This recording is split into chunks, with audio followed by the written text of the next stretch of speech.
말씀입니다. 사무엘상 17장의 말씀을 드라마 성경으로 듣도록 하겠습니다.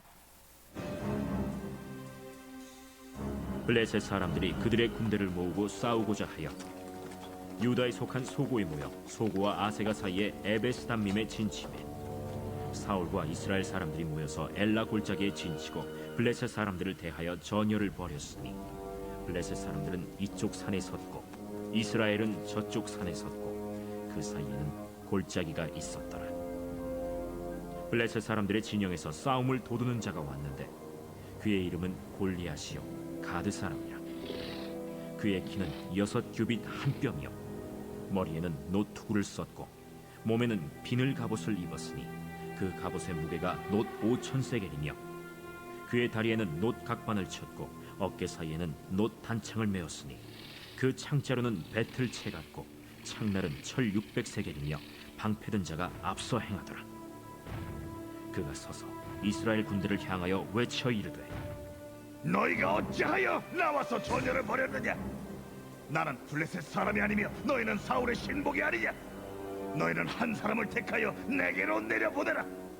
그가 나와 싸워서 나를 죽이면 우리가 너희의 종이 되겠고 만일 내게 아이가 그를 죽이면 너희가 우리의 종이 되어 우리를 섬길 것이니라. 내가 오늘 이스라엘의 군대를 모욕하였으니 사람을 보내어 나와 더불어 싸우게 하라. 사울과 온 이스라엘이 블레셋 사람의 이 말을 듣고 놀라 크게 두려워하니라.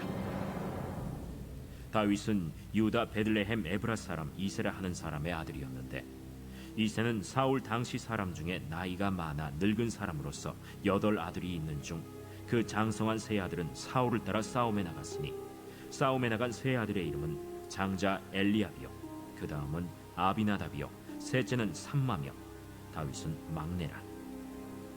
장성한 세 사람은 사울을 따랐고 다윗은 사울에게로 왕래하며 베들레헴에서 그의 아버지의 양을 칠 때 그 블레셋 사람이 40일을 조석으로 나와서 몸을 나타내었더라. 이새가 그의 아들 다윗에게 이르되 지금 네 형들을 위하여 이 볶은곡식 한 에바와 이 떡 10덩이를 가지고 진영으로 속히 가서 네 형들에게 주고 이 치즈 10덩이를 가져다가 그들의 천부장에게 주고 네 형들의 안부를 살피고 증표를 가져오라. 그때 사울과 그들과 이스라엘 모든 사람들은 엘라 골짜기에서 블레셋 사람들과 싸우는 중이더라. 다윗이 아침에 일찍이 일어나서 양을 양 지키는 자에게 맡기고 이새가 명령한 대로 가지고 가서 진영에 이른즉 마침 군대가 전장에 나와서 싸우려고 고함치며 이스라엘과 블레셋 사람들이 전열을 벌이고 양군이 서로 대치하였더라. 다윗이 자기의 짐을 짐 지키는 자의 손에 맡기고 군대로 달려가서 형들에게 문안하고 그들과 함께 말할 때 마침 블레셋 사람의 싸움 도두는 가드 사람 골리앗이라 하는 자가 그 전열에서 나와서 전과 같은 말을 하매 다윗이 들으니라. 이스라엘 모든 사람이 그 사람을 보고 심히 두려워하여 그 앞에서 도망하며 이스라엘 사람들이 이르되 너희가 이 올라온 사람을 보았느냐? 참으로 이스라엘을 모욕하러 왔도다. 그를 죽이는 사람은 왕이 많은 재물로 부하게 하고 그의 딸을 그에게 주고 그 아버지의 집을 이스라엘 중에서 세금을 면제하게 하시리라. 다윗이 곁에 서 있는 사람들에게 말하여 이르되 이 블레셋 사람을 죽여 이스라엘의 치욕을 제거하는 사람에게는 어떠한 대우를 하겠느냐? 이 할례받지 않는 블레셋 사람이 누구이기에 살아계시는 하나님의 군대를 모욕하겠느냐? 백성이 전과 같이 말하여 이르되 그를 죽이는 사람에게는 이러이러하게 하시리라 하니라. 큰형 엘리압이 다윗이 사람들에게 하는 말을 들은지라 그가 다윗에게 노를 바라여 이르되 네가 어찌하여 이리로 내려왔느냐? 들에 있는 양들을 누구에게 맡겼느냐? 나는 네 교만과 네 마음의 완악함을 아노니 네가 전쟁을 구경하러 왔도다. 내가 무엇을 하였나이까? 어찌 이유가 없으리까? 하고 돌아서서 다른 사람을 향하여 전과 같이 말하매 백성이 전과 같이 대답하니라. 어떤 사람이 다윗이 한 말을 듣고 그것을 사울에게 전하였으므로 사울이 다윗을 부른지라. 다윗이 사울에게 말하되 그로 말미암아 사람이 낙담하지 말 것이라. 주의 종이 가서 저 블레셋 사람과 싸우리이다.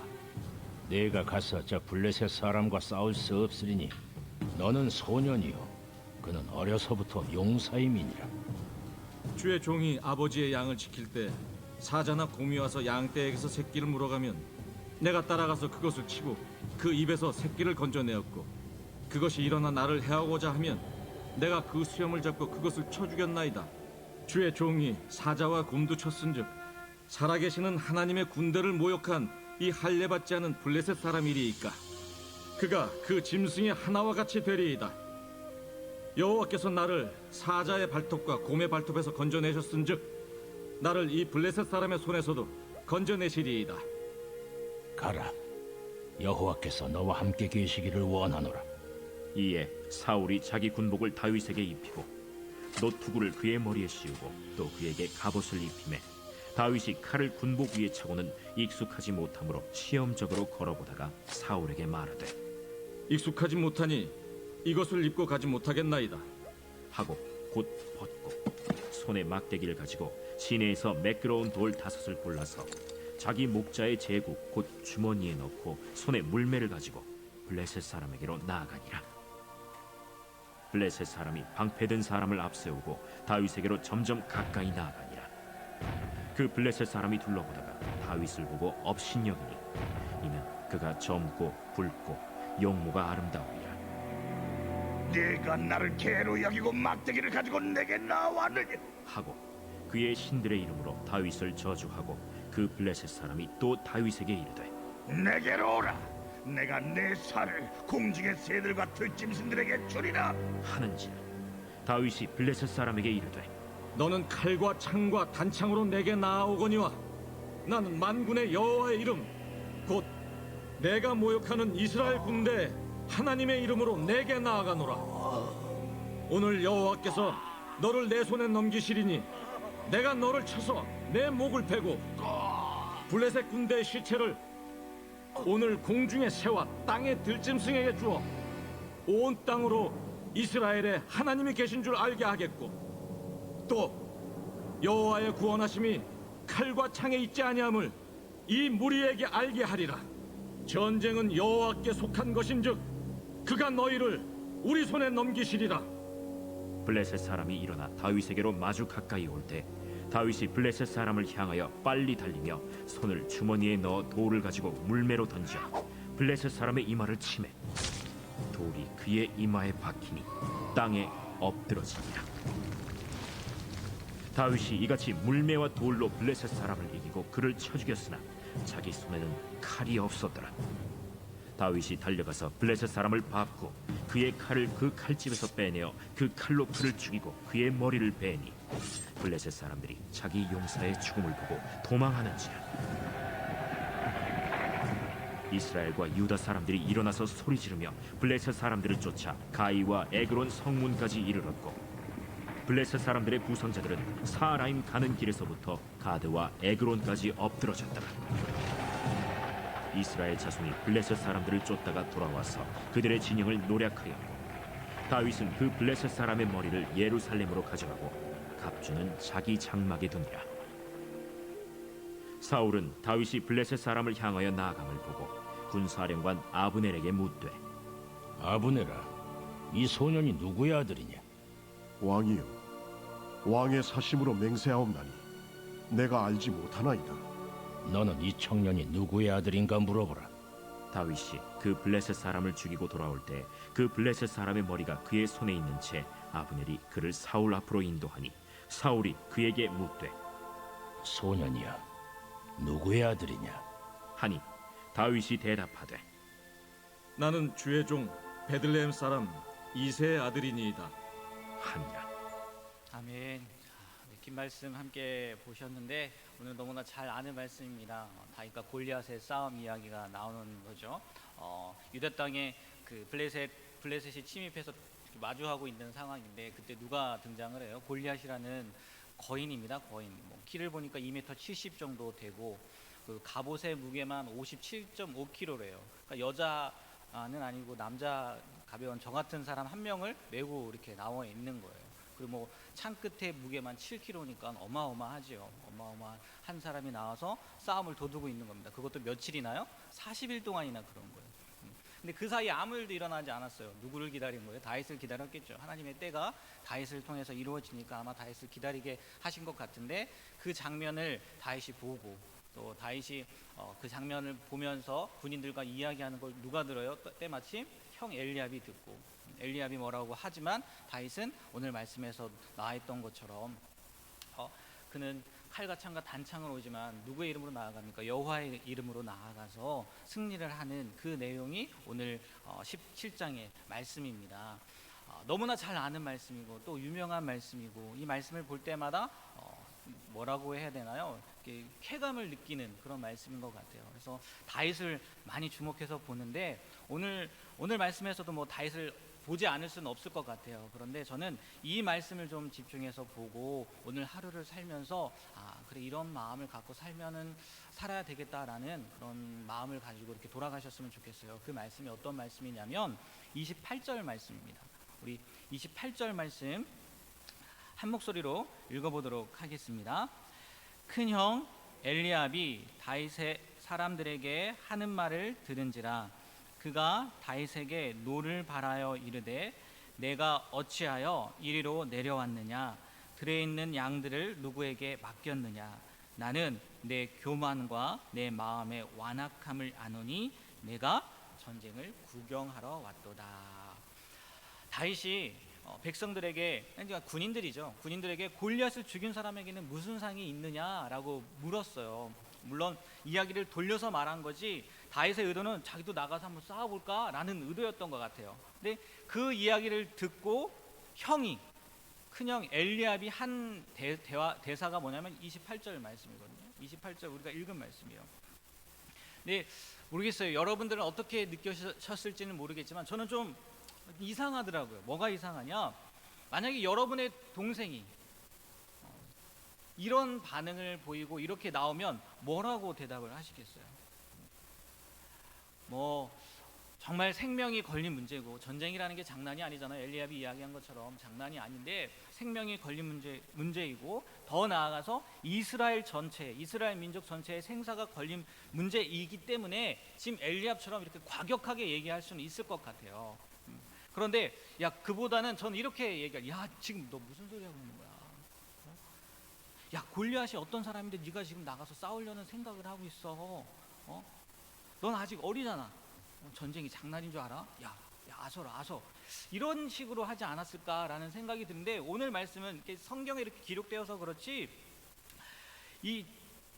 그 엘리압의 표현이라고 해야 되나요? 그 뉘앙스를 보면 이거거든요. 양치는 주제에 교만하게 네가 어디 와가지고 지금 떠들고 있어. 이게 지금 뭐 하는 소리야 너?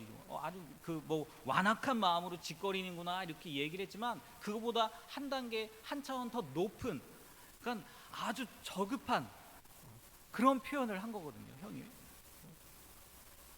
다른 사람도 아니고요, 큰형이에요. 큰형.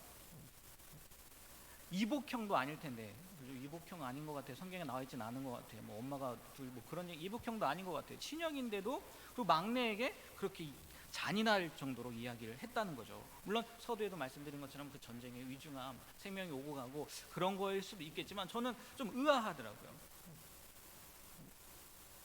왜 그랬을까요? 왜? 다른 게 없더라고요. 엘리압은요, 다윗이 어떠한 삶을 살았는지 몰랐어요. 좋게 말해서 몰랐어요. 다윗이 고백했던 것처럼 양을 칠 때 무슨 일을 경험했는지 엘리압은 전혀 몰랐던 것 같아요. 전혀. 뭐 다윗이 이야기 안 했을 수도 있겠지만, 그래서요 다윗이 29절에 바로 이야기하거든요. 어찌 이유가 없겠습니까? 어찌 이유가 없겠습니까? 분명 다윗에게는요 이유가 있었다는 거예요. 그 이유를 뭐 쉽게 예를 든다면 이유 딱 세 가지인 것 같더라고요. 첫째, 골리앗이 정말 하나님을 너무나 업신여기고 하나님의 군대를 모욕했다는 거예요. 다윗에겐 뭐가 있었냐? 신앙에 대한 열정이 있었어요. 신앙에 대한, 하나님에 대한 열정이 있었단 말이에요. 근데 지금 거기에 골리앗이 기름을 부은 거죠. 감히 네가 우리 하나님을 욕해? 마치 가족을 욕하는 것처럼. 그렇잖아요. 어렸을 때 보면 우리 엄마를, 부모님을 누군가가 욕하거나 아니면 내 형제를 누군가가 욕을 하면은 힘도 없는데도 불구하고 그때는 왜 용기가 나는지, 그런 신앙의 열정이 있었던 것 같아요. 다윗에게는. 그리고 또 하나는 골리앗을 물리칠 수 있는 진짜 용기와 힘이 있었죠. 경험에서 온, 양을 칠 때 곰도 사자도 물리쳤던 그 경험에서 온 용기와 힘이 있었어요. 그리고 마지막 무엇 때문에 다시 그렇게 이야기한 거겠어요? 당연히 신실한 믿음이죠. 하나님이 함께 하시면 이길 수 있을 거라는 믿음 때문에 다시 어찌 이유가 없겠습니까? 그렇게 이야기한 것 같아요. 그리고 나서 34절부터 37절에 보면 본인의 입으로 엘리압 형은 아니지만 사울에게 고백하는 내용이 나오지 않습니까? 제가 읽어보면 이래요. 다윗이 사울에게 말하되 주의 종이 아버지의 양을 지킬 때에 사자나 곰이 와서 양떼에서 새끼를 물어가면 내가 따라가서 그것을 치고 그 입에서 새끼를 건져내었고 그것이 얼마나 나를 해하고자 하면 내가 그 수염을 잡고 그것을 쳐 죽였나. 이런 경험이 있었단 말이에요. 주의 종이 사자와 곰도 쳤은즉 살아계시는 하나님의 군대를 모욕한 이 할례받지 않은 블레셋 사람이리까 그 짐승의 하나와 같이 되리이다. 이런 믿음이 있었다는 거예요. 경험에서 우러나온. 그런데 문제는 뭐예요? 엘리압이 알았다는 거예요? 몰랐다는 거예요? 몰랐다는 거죠. 자기 친동생이었으면서도 불구하고 양을 치는 것조차도 알고 있었음에도 불구하고 전혀 양을 칠 때 다윗이 어떠한 일을 겪었는지, 어떠한 삶을 살았는지 알지 못했다는 거예요. 나쁘게 말하면요, 관심도 없었을 것 같아요. 관심도. 아버지도 그랬잖아요. 사무엘이 기름 부으라고 불렀을 때 불렀어요? 안 불렀어요? 다윗은 부르지도 않았다고요. 그러니까 아예 관심 밖이었다는 거죠. 어쩌면은 기분이 나빴을 수도 있겠죠. 지금 기름 받은 기잖아요. 자기가 기름 부음 받지 않고 얘가 받았는데 또 여기 와서 이렇게 막 날뛰는 것 같으니까 기분 나빴을 수도 있을 것 같아요. 우리가 너무나 잘 아는 말씀이기에 다윗과 같은 믿음으로 살아간 우리가 되어야 되겠습니다라고 이렇게 이야기해도 되겠지만, 제가 28절 엘리압을 통해서 엘리압이 한 말을 가지고 좀 생각해 보자고 했잖아요. 그러면서 쭉 설명한 게 뭐냐면, 말씀드리고자 하는 게 뭐냐면, 우리도요 이럴 수 있을 거라는 거죠. 한 사람을 바라볼 때 아니면 생각할 때 전혀 알려고도 하지도 않고 알아보려고 하지도 않고 혹은 제대로 알지도 못하면서 그 사람이 이렇게 말했으니까 이렇게 행동한 걸 보니까 분명 이런 사람일 거야, 이렇게 판단하지는 않느냐, 미리 판단하지는 않느냐는 거예요. 물론 하나를 보면 열을 안다라는 속담이 있어요. 그리고 그 속담이 많이 맞는 것 같기는 해요. 하나를 보면 그 다음도 이렇게 보여지는 것 같기는 해요. 하지만 아무리 우리가 다 아는 것 같아 보일지라도요, 다 알아요? 몰라요? 몰라요. 모른단 말이에요. 더 나아가서는요, 우리도 유한하고 부족한 존재라는 거예요. 그럼에도 불구하고 엘리압처럼 말 한마디로 인해서 아니면 행동 하나로 인해서 그 사람의 전체 인생을 평가하고 판단하고 그렇게 인정하고 그냥 살고 있지는 않은지, 오늘 엘리압의 대사를 통해서 우리가 그것을 좀 생각해보고, 우리는 그러지 말아야 되잖아요. 우리는 다른 사람들이잖아요. 우리는 그리스도인이잖아요. 그럼에도 불구하고 세상 사람들이 생각하는 것과 똑같이 생각하고 똑같이 판단한다면 다를 게 뭐가 있느냐는 거죠. 성경에도 분명히 그렇게 말씀하고 있어요. 로마서 2장 1절에 보니까요, 이런 말씀이 있습니다. 그러므로 남을 판단하는 사람아, 누구를 막론하고 내가 핑계하지 못할 것은 남을 판단하는 것으로 내가 너를 정죄함이니 판단하는 내가 같은 일을 행합니다.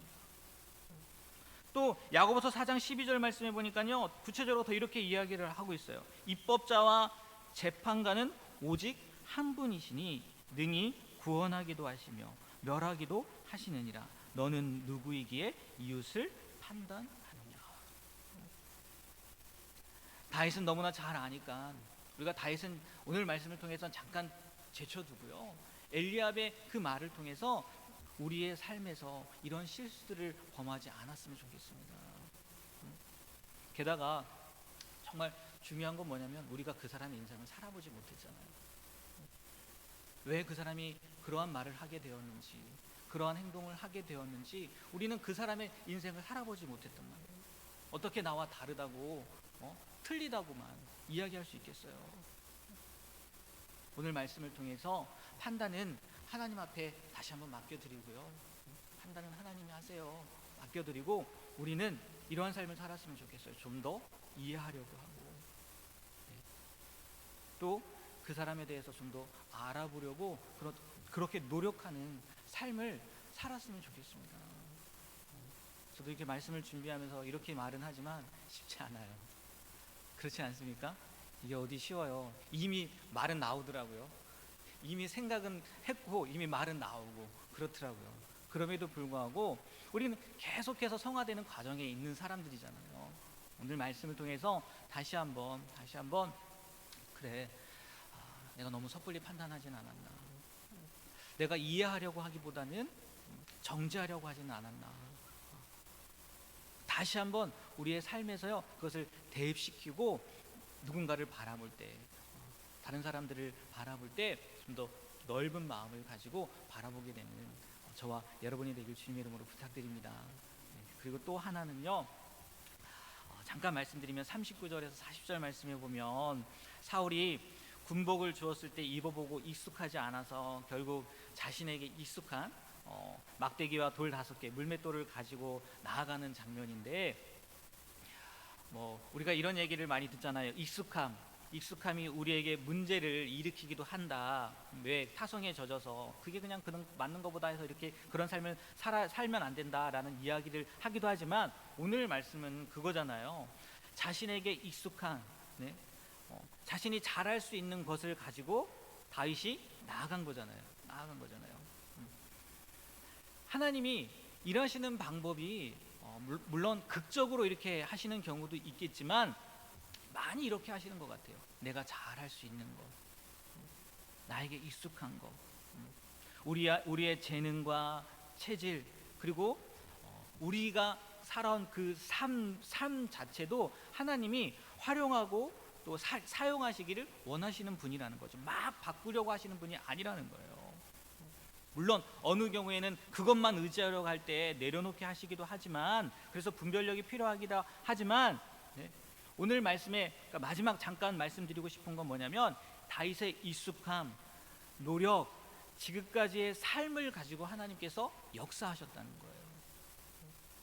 그러니까 혹 만약에 하나님께서 지금 여러분이 하려고 하는 것, 아니면 하려고 하는 것, 그런 것이 있다면 하나님께서 확 바꾸진 않으실 것 같아요. 그냥 잘할 수 있게 하는 것, 잘하는 것, 그것을 가지고 하나님께서 일하실 거라는 믿음을 가지고요, 이렇게 해볼까 저렇게 해볼까 바꾸지 마시고, 지금 내가 가장 잘할 수 있는 것, 그것을 가지고요 하나님을 위해서 사용되어지시는, 쓰임 받으시는 그런 삶을 사셨으면 좋겠어요. 이미 오래 살았기 때문에 난 그런 생각도 없어요 라고 하지 마시고, 우리는요 끝까지 하나님 앞에 쓰임 받아야 되잖아요. 끝까지. 그래서 연말 되니까 제가 또 왜 이 말씀을 드리냐면, 연말 되니까 전화들이 옵니다. 전화들이 와요. 내년에는 이렇게 해주시면 안 되겠어요, 저렇게 해주시면 안 되겠어요, 이런 전화들이 와요. 물론 다 일리도 있고 다 맞는 말씀이에요. 그런데 분명한 것은요, 하나님이요 그동안 해왔던 거 그냥 버리지 않으세요. 그걸 가지고요 쓰길 원하신다는 거죠. 그래서 혹 내 마음 가운데 아닌 것 같아 라고 생각하지 마시고, 그래, 이걸 가지고 하나님이 사용하실 거야, 다윗처럼 쓰실 거야 라는 믿음을 가지고 또 내년 한 해를 맞이하게 되는 우리 모두가 되길 주님의 이름으로 부탁드립니다. 기도하겠습니다. 하나님,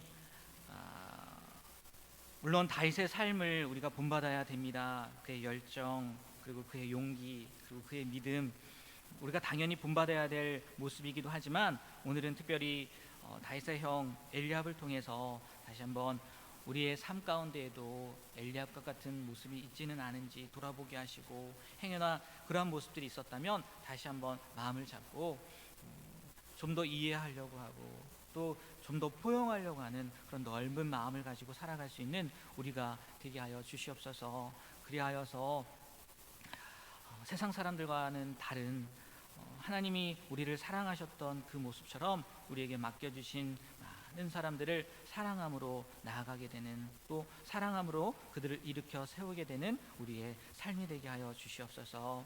이 새벽 시간에 기도의 제목을 가지고 1,000번째 예물을 드린 손길들이 있습니다. 아들의 이름을 적어서, 또 손주들의 이름을 적어서, 또 마음의 소원을 가지고 이렇게 하나님 앞에 예물을 드렸는데, 하나님 이 예물뿐만이 아니라 그들의 마음을 받아주시고 바라기는 이 기도의 제목이 하나님의 선하신 방법대로 역사되어지는 그런 귀한 은혜를 허락하여 주시옵소서. 그렇게 해 주실 줄 믿고 감사드리며 우리를 구원해 주신 예수님의 이름으로 기도합니다. 아멘.